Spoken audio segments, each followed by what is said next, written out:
Hi everyone. I'm recording something today that's sort of planned but sort of not finished. It was a lecture that I wanted to give this semester, but because of getting everything ready for Corona, I haven't had time to really finish it. But I thought I'd present what I have anyway because some questions came up yesterday in the tutorial session about how to best plan sort of writing code. Or like a project, especially when it comes to sort of using C files and header files, like making modular code. Because if you go through the code that I've written for the emulator, you'll see that I sort of have like these clean interfaces like this TUM drawer and blah blah blah. And especially a good example would be like the demo stuff I did for the Pong branch with like this TUM ball, where I have these ball objects. So really what I want to go through is these lecture slides. There's only a few of them. It's not finished at all, but there should be some stuff in there that might help. And I'm hoping that a few of you are sort of familiar with object-oriented languages like Java, Python. I mean, if you're familiar with C++, then this is probably not a problem for you at all. So this should hopefully help before you get into the project to sort of get a few concepts or get an idea of how you should go about planning your code to make the project's development very simple. Just like there are a few tips to writing reports, write bullet points and then turn them into paragraphs, blah, blah, blah. This is sort of my approach to writing code. So what I'm going to go through is object-oriented C. Now, because C itself is not an object-oriented language, when I say object-oriented C, if you type this into Google, like nothing's really, stuff will come up, but nothing like, there's no C object-oriented C language. It's not like C# or C++. This is really pseudo object-oriented C. Like you're creating objects and you're using the same paradigms as object-oriented programming in a non-object-oriented language. So, example code. I wonder if I actually have done that. I think I did have some example code for it, but I'll have to check if there is some example. Well, I'll just do it now. I think it was work, teaching, ESPL. Current semester? No. Anyway, I'll find this if it exists. But so what I wanted to go through was really the paradigm of object-oriented programming first. So like this is for those of you that aren't really familiar with object-oriented programming, what it entails and how you should think about things in your code to sort of help you create really nicely structured projects that eventually, even though there is sort of more effort in the beginning, especially in C, by building these objects, the overall simplicity of everything is very nice and leads to a lot cleaner code for me to understand your code, but also for you when you want to implement or expand functionalities. These things are a lot easier to achieve. And everything's nice and black boxed and testing's easier and debugging's usually simpler. And I mean, you can unit test things, which is just great. So what in a standard object-oriented language like Java, or let's say like Python, you have a class. Now a class is some sort of an object which has like variables attached to it, methods, functions that operate on that object, and you can sort of make instances of the object and you can pass them into other functions, but you essentially have this container that stores data and methods. And when I say methods, this is just the word used by object-oriented languages for functions. So you have sort of functions and data that are attached to some object data structure thing. You can think of it just as like a pseudo object, like it's a software object where all of this stuff is together. And so this is the thing, like it's this packaging of these things that make it quite simple, because then it means that you have this object that can get passed around your code and get worked on directly. So they contain data and methods, and the methods attached to an object usually modify data stored within the object. So if you have for instance, I have my ball object in the TUM ball C code, and it has an X and a Y coordinate. Now, to set these coordinates, I have set functions. So instead of letting the user actually access the X coordinate as a raw value and set it, you have to go through this set functions. And if you wanted to get the X coordinate, you have to use the get function. And so this means that the user can't directly access the values And this has the benefit that you can, for instance, put in error checking. So if I have an X value that has to be a pixel, meaning it can't be a float, it can't be a decimal value like 0.2, I can't have 0.2 of a pixel, I can then make sure that when the user is setting the X value, they're setting it to a valid X value. Like if I wanted to make sure that the ball is always inside the screen, if they're trying to set the X value to like 5,000, but my screen's only 400 pixels wide, I can say, I will return an error and say, no, you can't set this value, it's invalid. And so this lets you sort of do this extra checking. And same with getting, you can you can do thread safe getting, like you return a copy of something, which is similar to what you would see in like the mouse, the TUM events, because the mouse is really like in an object which has an X and a Y. And when you want to get the X or the Y, I return you a copy of it. And so this is like a get method that's object orientated from this mouse, but it's also thread safe because I'm returning copies of values. So an object interact with each other. A good example of this is in the TUM ball, where I have my balls and my walls, and I can generate balls and I can generate walls, and then I can check if they hit each other.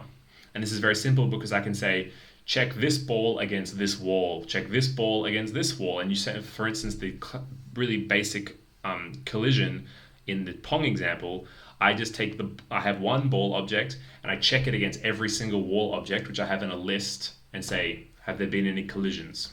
It's simple, and I have this list of walls that I can just iterate through, and it's really easy to keep track of all the walls that I have created, and each of them is an object, and I can check the color of them, where they're placed, blah blah blah. And so it really helps to containerize or package this these virtual objects, right?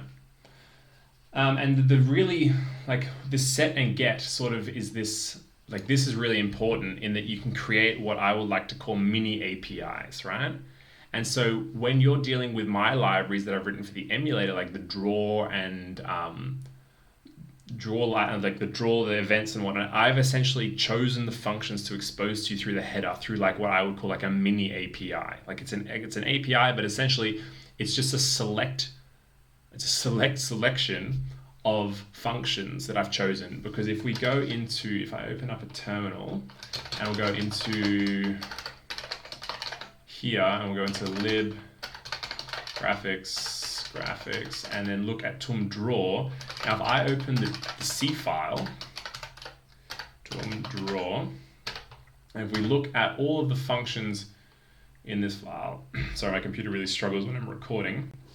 Now on the left here, these are all the functions that have been written in this file. You'll see, for instance, there's all this draw rectangle, draw filled rectangle, draw arc. Now, these are essentially, when you call TUM draw, you create a job, and then in the background, eventually, I call the SDL library functions to actually draw the objects.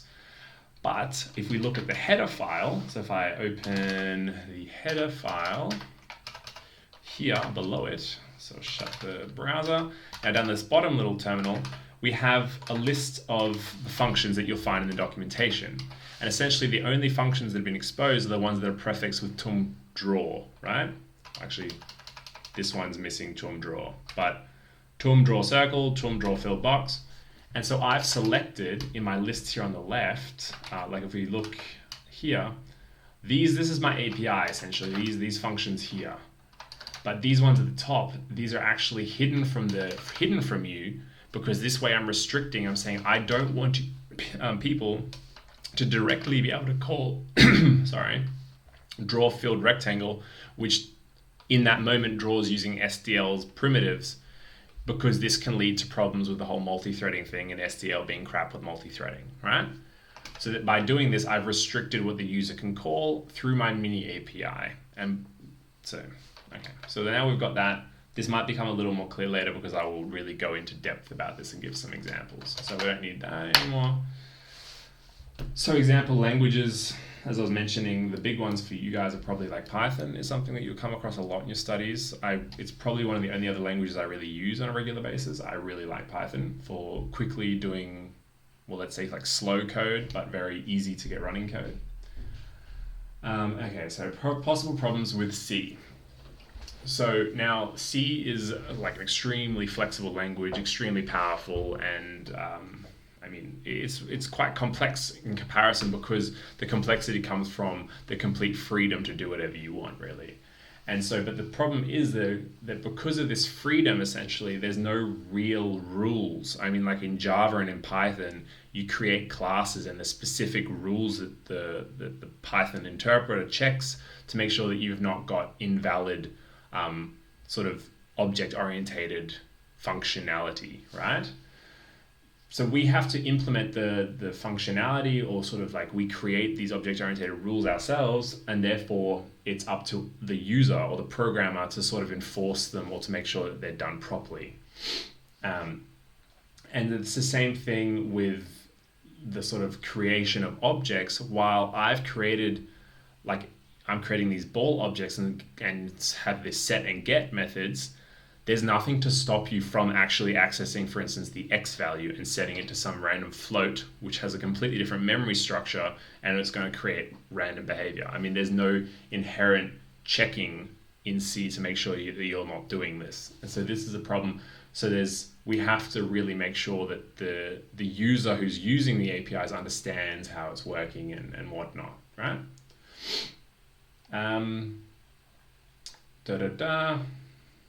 User practices. Yeah, so pretty much it's up to us to make sure that we enforce the practices. There's no compiler protection. But really, like this point says here, the object-oriented way, or essentially like this pseudo-object-oriented C, is just how you or I as a developer approach programming a problem. And it's just how we create objects, and we just use this paradigm, right? And as long as you sort of stick to these consistent rules, then your code should be quite easy to use, similar to like all of my libraries in the emulator have a very similar interface. And so that once you understand how one of them works, you should be able to sort of understand how all of them work. Right. So that's the same slide. Now, how objects in like object-oriented languages work. So let's just get rid of, like, this is just not in C. For instance, this here is, I think it's Java. So how Java works is you have an object, and you can either have public or private variables.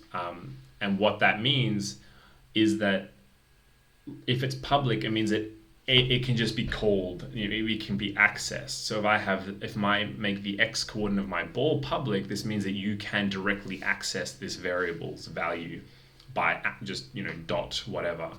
But if it's private, it means that it can't be accessed just by going, object dot and then selecting the variable. You have to use probably functions to get its value, or like setters and getters. And so that's the difference, is that in C, there's none of this.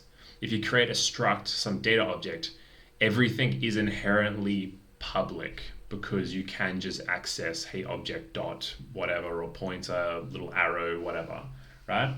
And so we can create these setters and getters, but there are ways to make sure that you can sort of make private variables, but really inherently in C, there's no private or public variables. Everything is in a way public because everything sits in memory, and in C, you have access to the memory, right? So you can sort of get it whatever you want. There's no way that the compiler or the interpreter is going to block you from doing this. So how we have to go about doing this in C is that we sort of decide what we want to expose. Public, they're exposed to the rest of the program, meaning that I'm totally okay with you just going dot and then setting the value, right? Usually you try and avoid this most of the time, because if you just go dot X to get the X value, you can just as easily get a getter, create a getter function, which if you don't need error checking, then don't do it. Just literally have a function with one line, and it says return and then the variable from the object. But it also lets you, for instance, if you then in the future wanted to implement some sort of error checking, you just have to modify the function and put the error checking into the function. But any users that are using your code, their interface is still the same, like nothing's changed. So you can sort of create an update, and it's backwards compatible with code that you've previously written, even though you've updated the error checking or put in some other fancy stuff. The interface itself is still the same, and so this is why it's really good to always sort of create these setters and getters for pretty much any function, any variable, right? So the variables and functions that you want, like these public ones, these are the ones that are put into your header file and exposed, right? So for instance, when I don't want, I might get into that in a little bit, but the functions especially are the public functions, are the ones in the header file, and now the variables are a bit tricky because the variables usually, if you want to have them inside of an object, one way I normally do it is that I create a type def that is a void pointer to the object. So it actually doesn't give you as like a programmer any information on what the object is. So if you're in your IDE and you're going along, blah blah blah, and you have a handle which is essentially a void pointer to an object, if you go dot, it's got no idea what's in it, and so it sort of restricts you in your development from accessing the variables. But then I pass this void pointer with this handle into a function, and the function will then typecast it to the type it is and then access things like normal. I mean, if we go and quickly have a look at an example of this, I did this recently with the images, I think. So if we look at TUM, and we want to look at the include first, so we'll look at include TUM draw. I think I created an image handle, right? So we'll see here. Now, for those of you that don't know what a void pointer is, going back to when I was explaining pointers, now pointer on an architecture is always the same length because it's a memory address, right? So on a 64-bit system, it references a 64-bit memory address. But then usually the difference between a void pointer and saying like a char pointer, my char pointer, is that having a char pointer tells the compiler what size data is stored at that location. So the compiler knows that when it's accessing that pointer, it needs to sort of typecast the memory address as a char. So there's 8 bits of data stored there. Now a void pointer doesn't have this information. So it has a memory address, but the compiler doesn't actually know what size object or data structure is stored at this location. And so this is how you can sort of hide things, in that when you're using an image handle underscore t, and just a little random side note, the underscore t is very, very commonly used for things that are type deft with this sort of suffix. But anyway, back to the void pointer. By sending a void pointer, you have no idea about what is actually stored at that location, the size of it. And so this is why I use it as handles, because when you're creating an image handle, like an image, and you get returned the image handle, you can't just go and say, like, if you had image handle t my image, then when you go on later on to go my image, you don't like ignore all this random stuff that my Vim is trying to tell me is there. You don't have any idea of what's in this structure because it's a void. So like the compiler doesn't know what is there. Now, this is helpful because if we go to my like the actual C file where I'm using these, so if we go into here, and we'll find like what's another one, like TUM draw loaded image here. So you're passing in the image handler here. Oh, this is actually a bad example because I don't typecast it. Oh, actually no, I do here. So you're passing in the handle to the image, which is a void pointer, so that the compiler at that point doesn't know what's in it. And as you can see here, I'm typecasting the handle into a loaded image underscore t. Now, a loaded image underscore t is the structure that I've created in my file, which you'll see here, which has all of these sorts of things, all of these different variables and mid pointers and stuff in it that are attached to this object.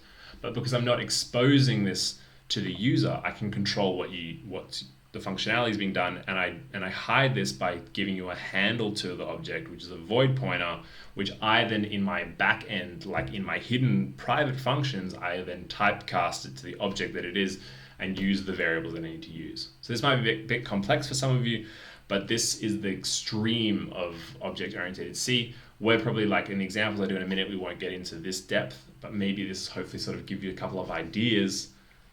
At least it will sort of help you to understand some of the source code that I've given you this semester when you're dealing with handles. And FreeRTOS is very much the same. You have queue handles, task handles, and these are all just typecasted void pointers. Because then it completely hides the functionality from the user and means that the library has complete control over what the user does with the API. So that's the extreme case, but now we'll go back to this. And essentially you just place the public declarations or the public functions that you want to use in the header file, and this includes variables. So if you want to expose a queue handle like I did in the events library, like it's lib TUM include. So if we look in the events, you obviously have this queue where you get the button presses from, and I just exposed an extern to that variable. And so this is a public variable in that it can be accessed anywhere, and I want you to be able to use this variable, right? And so that's how you use a public variable. I need to, yes, anyway. So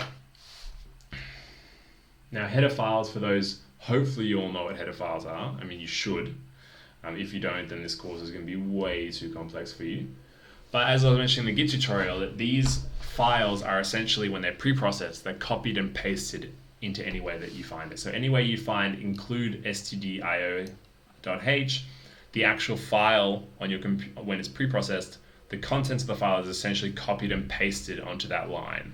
So that once you've pre-processed your files, you have these huge header files getting put in. And what this does is that it actually puts in the function prototypes, so that when that file is compiled, the compiler knows what functions exist to be used, right?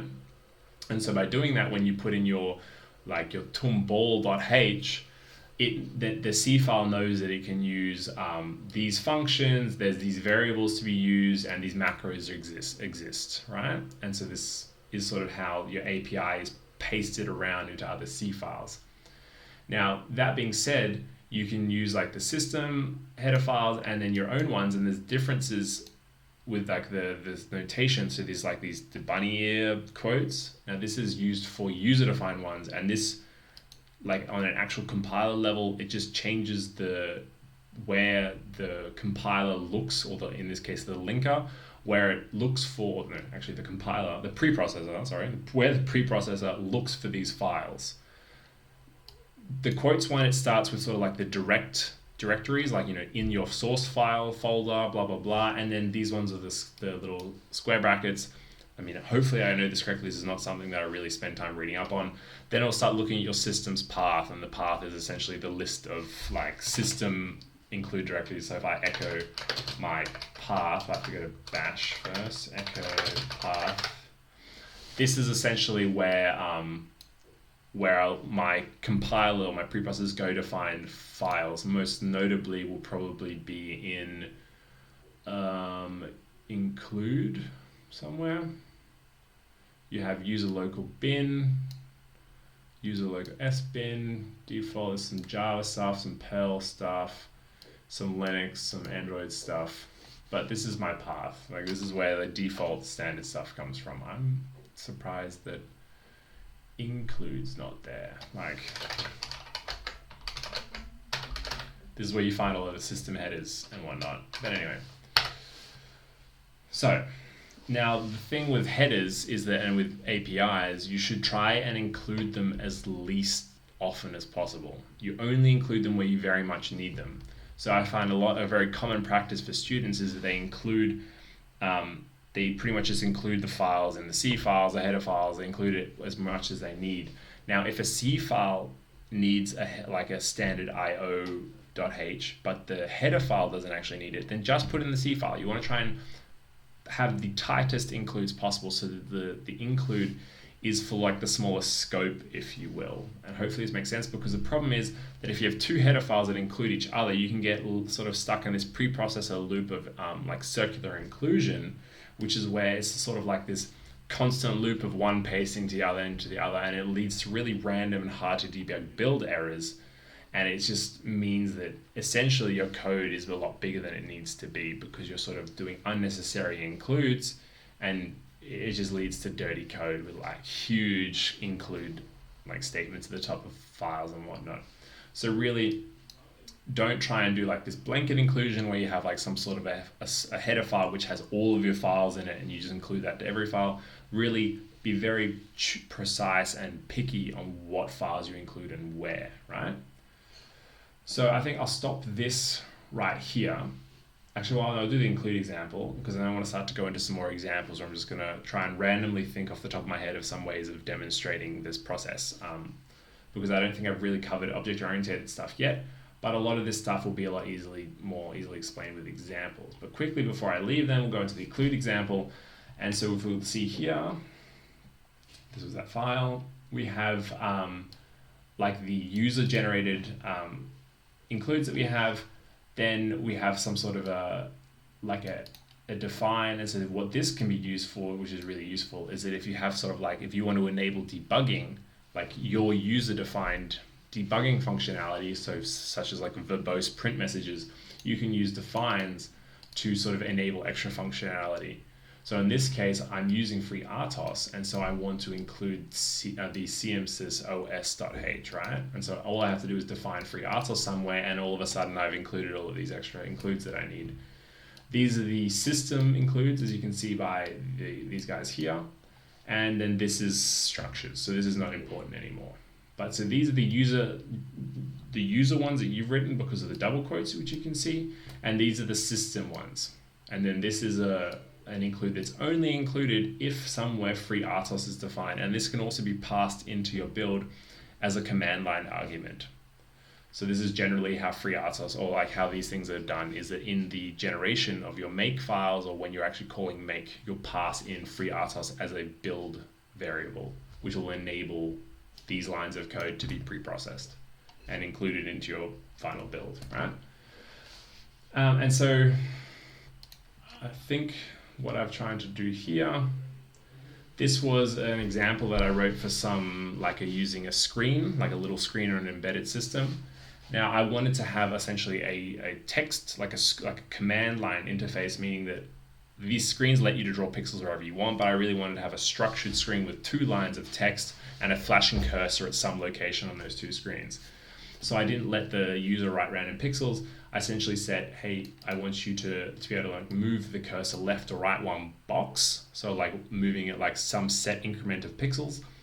And then I wanted to say you can add an entire line of text to the screen, or you can add a line like at some sort of an offset. But by doing this, I'm really controlling that they're writing in like sort of defined font character boxes.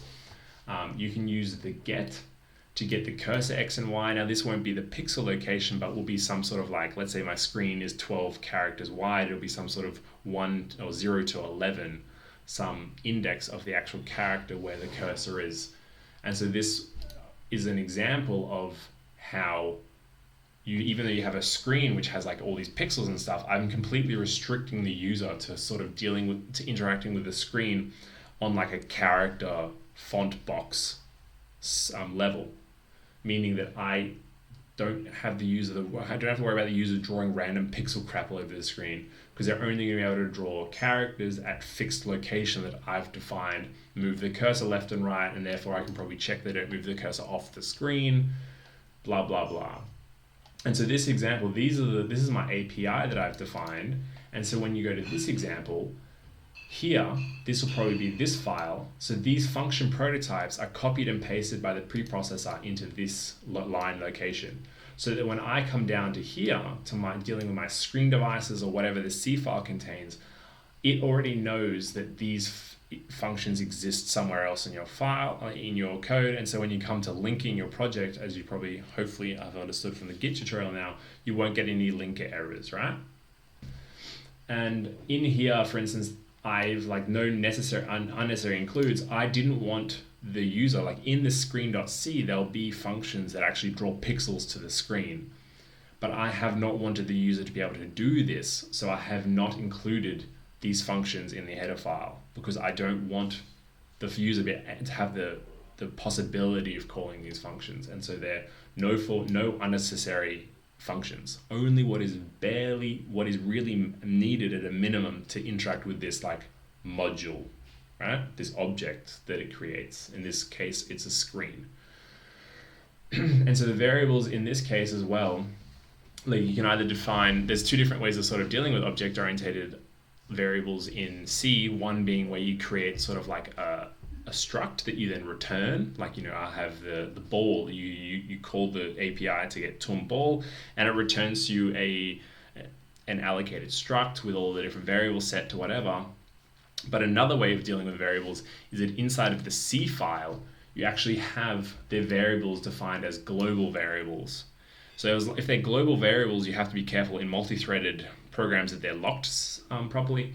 But the advantage is that if they're in the C file and they're not exposed through the header file as an extern variable, there's no way to directly access these variables.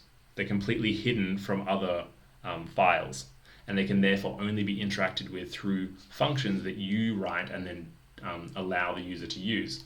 So in this C file, there's a public message, hello world, and then there's two more message length and a message. Now, this is probably bad. Actually, I'm going to just do this in an example because this is way easier to understand if I do this in an example. Yeah, I'll do an example that does exactly this in a minute. So this is the end of the slides. So now I will take this example and do a hello world on this based on a private message and a public message. So I'm going to stop this now and I'll record another one in a minute.